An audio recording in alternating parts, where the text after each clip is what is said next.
A UN mission to eliminate Syria's chemical weapons and efforts to regulate Iran's nuclear program have raised hopes the Middle East is on its way to limiting the threat of weapons of mass destruction.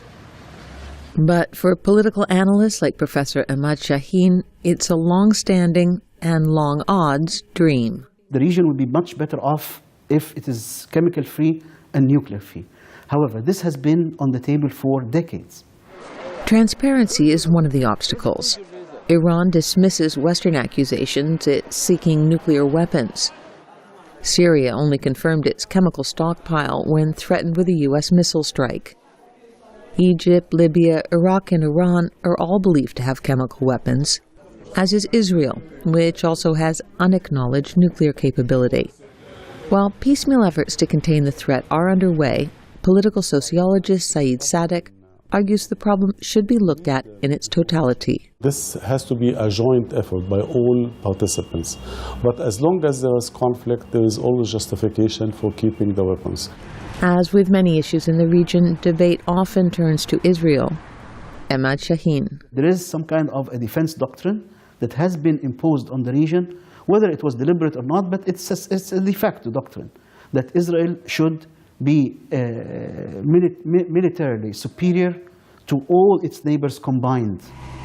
The perception of a regional imbalance colors current efforts at disarmament, despite the apparent deterrent such weapons imposed on Israel and Syria for decades. Dismantling these arsenals as a way of pressuring countries, while at the same time maintaining this strategic imbalance between regional powers.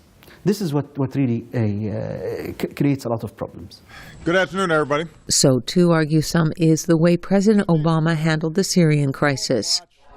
Backing down from strikes for the alleged use of chemical weapons by Syrian President Bashar al-Assad, says Saeed Sadik, will encourage the pursuit of weapons of mass destruction by others. For Obama, he wanted face-saving. I mean, there is no way you can solve the Iranian nuclear problem. And the credibility of the U.S. had been bruised with the Syrian chemical issue. Assad got away with it. Although Iran maintains its nuclear program is solely for peaceful purposes, many in the region, not just Israel, are skeptical. It can also push some countries like Egypt and also Saudi Arabia to seek their own nuclear program and empower it and try to do something to restore balance. It's a scenario, Sadik says, that despite international efforts, could push the volatile region into an even greater arms race. Elizabeth Arrott, VOA News, Cairo.